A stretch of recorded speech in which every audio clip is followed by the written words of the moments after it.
Steeler fans, what's going on? This is Jeff Hartman, editor of BehindTheSteelCurtain.com, here with you another episode of Steelers News. If you're like me, you love sports. I love every sport. Heck, I'll watch basketball if it's on. The one thing I can't stand, though, is to listen to sports talk radio or any type of podcast and have to sift through all the mindless talk about some of the same teams that you hear over and over again. If it's baseball, it's the Yankees. If it's football, currently it's the Cowboys or it's the Eagles. And then you also have, in other sports, hockey and whatever. I want to hear about the Steelers. And that's kind of where this show originated from. Now, if you're first finding us on YouTube, I just want you to understand this is what the Steelers news is. It's about 15, 20 minutes long. I give you all the updated news. I give you some commentary, all Steelers related. And if you want to get more of this, there's other shows that we do. You can find us on YouTube. Go to BTSC Steelers Radio. Subscribe. Give a thumbs up. Also in podcast form, you can go to iTunes and search The Standard is the Standard, as Mike Tomlin calls it. That's our podcast platform. The same thing. Subscribe and give us a like or two there. Give us a good review. That would be appreciated. Now, I want to first apologize about last episode. During the episode, we had some issues technically, both with YouTube and with our own connection here at our headquarters. I want to say that those hopefully are ironed out or getting ironed out, and this should be a regular broadcast, should be good to go on both podcasts and on YouTube. So let's get things started. Last episode, we talked about the throwbacks before we got kind of cut off. The one thing I wanted to talk about, though, and I wrote an article, if you haven't checked it out on BehindTheSteelCurtain.com, about Joshua Dobbs. He was down in Knoxville, Tennessee. He went to University of Tennessee. He was talking about how he's excited for the competition this year coming up.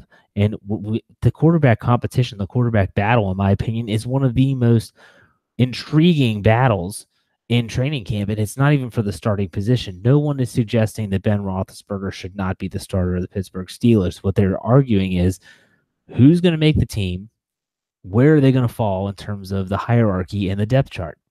So with Ben Roethlisberger out of the way, we know he's the starter, barring injury. He is not going anywhere in terms of the quarterback one on the depth chart. Then things get dicey. You have Landry Jones. Landry Jones is in the final year of his second contract in his NFL career. So he's in the last year of his deal.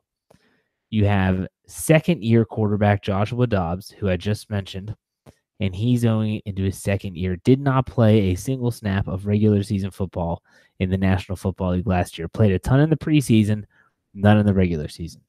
And right when you thought that the Steelers roster depth chart at the quarterback position would be fine heading into the 2018 draft, after all, I mean, think about it. They had a pretty systematic core set of quarterbacks. Roethlisberger was one, Landry Jones was two, Joshua Dobbs was three.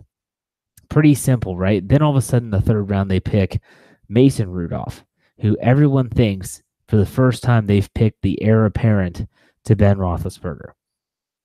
So now we have four quarterbacks. Have the Steelers kept four quarterbacks before? Yes. Not under Mike Tomlin. Under Bill Cowher, and that was back in the 90s. Cordell Stewart era, the Neil O'Donnell era. They ended up keeping four quarterbacks then. This is a different situation. The National Football League is different. I'm not so sure they're going to keep four. So you look at this battle in particular, and you're saying, okay, if Ben's the starter, I think we all can probably agree on, we might not like it, but we can all agree that Landry Jones is probably going to be solidified as the backup quarterback for the Steelers. He knows the playbook. He's played in the regular season. He's played it sometime in the postseason, although that wasn't pretty. And he's proven that if Roethlisberger were to go down, he can win you a football game or two. On the flip side of that, can Landry Jones, if Ben Roethlisberger were to go down, let's say with a knee injury and he's done for the year and it's week 4, Landry Jones says he thinks he could pull a Nick Foles, so to speak, and that is carry the team for the rest of the way, keep them successful, and be able to actually win them a potential championship. He thinks he could, and I wouldn't expect him to say anything different. After all, you have to have confidence in yourself. If you don't have confidence in yourself, what's the point? I don't have confidence in him, but the Steelers do, so we'll say he's number 2. And so now you have Dobbs and Rudolph. If we're assuming that the Steelers are only going to keep 3, Dobbs and Rudolph is who you have. A 4th-round pick in Joshua Dobbs. They saw what he could do last year, and they still drafted Mason Rudolph in the 3rd round this year. I don't see them cutting Mason Rudolph unless he is absolutely horrendous or gets hurt in the preseason. And even if he were to get hurt, I don't think that they would ever just cut ties with him. He would be placed on injured reserve, and they would wait for him to come back. But back to the point at hand. If I don't see them getting rid of or releasing or not keeping Mason Rudolph, that means that they're getting rid of Joshua Dobbs. And so I think to myself, going all the way back, coming back full circle to the Joshua Dobbs quote where he said he's excited for the upcoming competition and training camp, who is he competing with? It's not Ben Roethlisberger, not Landry Jones, and not Mason Rudolph. Who's he competing with? Now, if you wanted to pick one of those 4, one of those 3, I should say, that he's actually competing with, in my opinion, it's Landry Jones. Because we know that he has the smarts. He's known to say he's been in the system a year. If he comes out and plays really, really well, then I guess the team could potentially cut Landry Jones, save some cap space, and roll with Roethlisberger, Dobbs, and Rudolph as their top 3. It's something to think about. I don't think it would happen, but at the same time, that could potentially be what the Steelers are thinking. So if Landry Jones is set, then Joshua Dobbs is basically a dead man walking. He is not going to be able to compete with anyone. Nonetheless, they're going to go through their hoops. They're going to, maybe they will keep 4. Maybe I'm way off.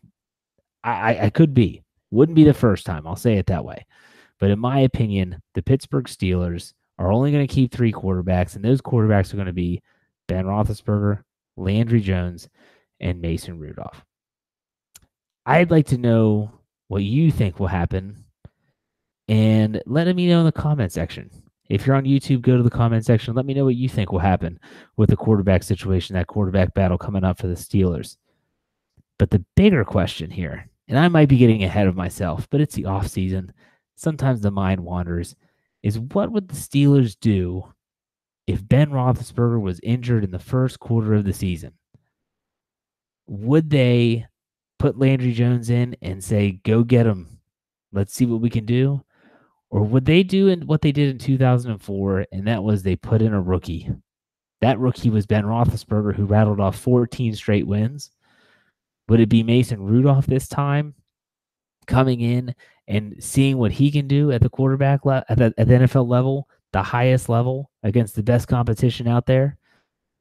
It makes you wonder. If you don't think Landry Jones can win you a championship, if Ben Roethlisberger does get hurt, why put him out there? Why? It's pointless. If you don't think you can win a championship with Landry Jones, then you might as well put Mason Rudolph out there and see what you have in the kid. I don't think they should start him or anything like that. I don't think it's a battle with Roethlisberger at all. It just makes you wonder if Roethlisberger were to be hurt. And let's be honest, he has been hurt a lot in his career. Coming off a season where he did not miss any time, knock on wood, I'm glad that didn't happen. I hope it doesn't happen again. But these quarterback questions are ones that will have to be answered. Now, the injury thing we hope doesn't have to be answered. In that aspect, we hope that Roethlisberger plays out his contract. If they choose to not re-sign him after those 2 years, that's a different story. But who makes the team? What's the depth chart look like? That's going to be interesting to say. I will be honest, I am really looking forward to watching Mason Rudolph in the preseason, watching Joshua Dobbs and see if he's progressed. I've seen enough of Landry Jones. Landry Jones is Landry Jones. He's not changing. He's not vastly improving or anything like that.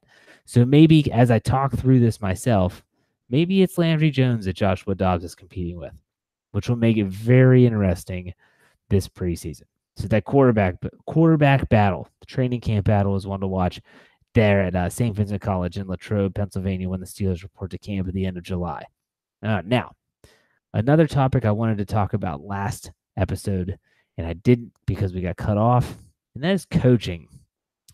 Since 1969, the Pittsburgh Steelers have had 3 head coaches. Every Steeler fan that's a diehard fan knows this. Chuck Noll, Bill Cowher, Mike Tomlin. That's it. That should tell you all you need to know about how the Steelers like to handle their business. They don't like change. They don't like turnover. But sometimes they feel that it's necessary. If there was a time that they felt it was necessary, it was this past offseason. Think about all the different changes that have been made on the Steelers coaching staff. Randy Fichtner replaces Todd Haley as the offensive coordinator and keeps his title as the quarterback's coach at the same time. Along the defensive line, John Mitchell gets promoted to, as I guess you would call it a promotion, to assistant coach, only assistant coach. That's a title he has held for the past, 6 or 7 years with Mike Tomlin. But he's no longer the defensive line coach. That's Carl Dunbar. The secondary coach, Carnell Lake, says he needs to spend more time with his family, whether that was forced or whether that was voluntary. We all have our own speculation on that. Nonetheless, Tom Bradley, longtime defensive coordinator, college football coach, very highly regarded in that area, comes in to coach the secondary for the Steelers. And then at wide receiver, Richard Mann, the legendary Richard Mann, hangs up with a whistle. He retires as the wide receiver coach, and they bring in Darryl Drake to come in and coach the wide receivers. That's a lot of turnover for the Steelers, and that's only 4 coaches. And for some teams, they're replacing 4 or more coaches every year, but not the Steelers. Like I said, they don't like change. They like to keep people. They like to trust their people that they hire. That's the way that they've done business since 1969 when they hired Chuck Noll as their head coach. It's just the way they've always done it. It's the way they always will do it as long as the Roonies are in control. But that's not really the topic at hand. It's a lot of turnover. The topic is, do coaches in the NFL really matter? Think about that. Do coaches in the National Football League really matter? We all talk about head coaches. Head coaches are scrutinized from time management to challenges to how they prepare their team every single Sunday, every single year. They're under enough scrutiny. That's not what I'm talking about. My question is, do the coaches that are specifically for positions, positional coaches, do they really matter? Steeler fans get on Joey Porter a lot because they don't feel that he's doing enough as an outside linebacker coach to prepare his players. We're talking Bud Dupree. We're talking TJ Watt. We're talking about other players prior to them. That's debatable. In my opinion, coaching always matters. But there are a couple variables at the National Football League level or the professional level that are different than, say, high school. Now, I was a head varsity high school coach. I didn't coach football, but I was a head varsity coach of a team sport. Put it that way. And all I know is that coaching matters, but you have to have players that are coachable. And that sounds very elementary. It sounds like, well, you've got to have the kids that want to get out there and they want to win and they want to learn. It's the same thing It's the same thing every level. High school, college, pros, it doesn't matter. You have to go out there and you got to perform.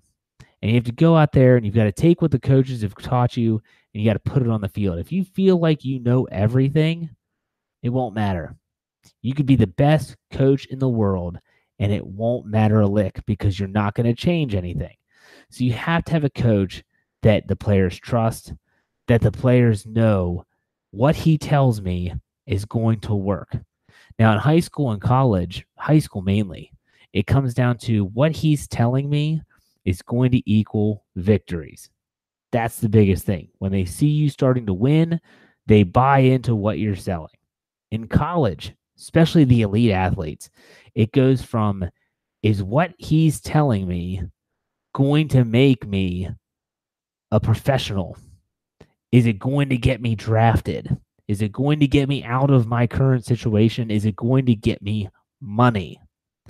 Then, when they see you doing that, so think about a guy like, well, whether it's Jimbo Fisher at Florida State, think of Nick Saban at Alabama. All these coaches, they have a ridiculous track record of getting players drafted. Heck, there are Alabama players that are not even every down starters that get drafted ahead of other guys that are regular starters. Why? Because they came from Alabama. In the professional level, what it comes down to is what he teaching me, is what he coaching me going to make me more money? Is the offensive coordinator putting in plays that are going to get me on those highlight reels? Is he putting in plays in a system that is going to get me a new contract, whether it's with this team or whether it's with another team in free agency? Is he going to make me more money? And so you have to think about this. Coaching always matters, but the players they're coaching matters too. Let's go back to the Steelers. Let's refocus here. The Steelers in the past 2 years especially have really focused on high character players. And I think it's safe to say if you go back a few years before that, character was not as high on their list when they were looking to draft players. You see players like Le'Veon Bell. Great player, tremendous talent, can be a bit of a headache off the field.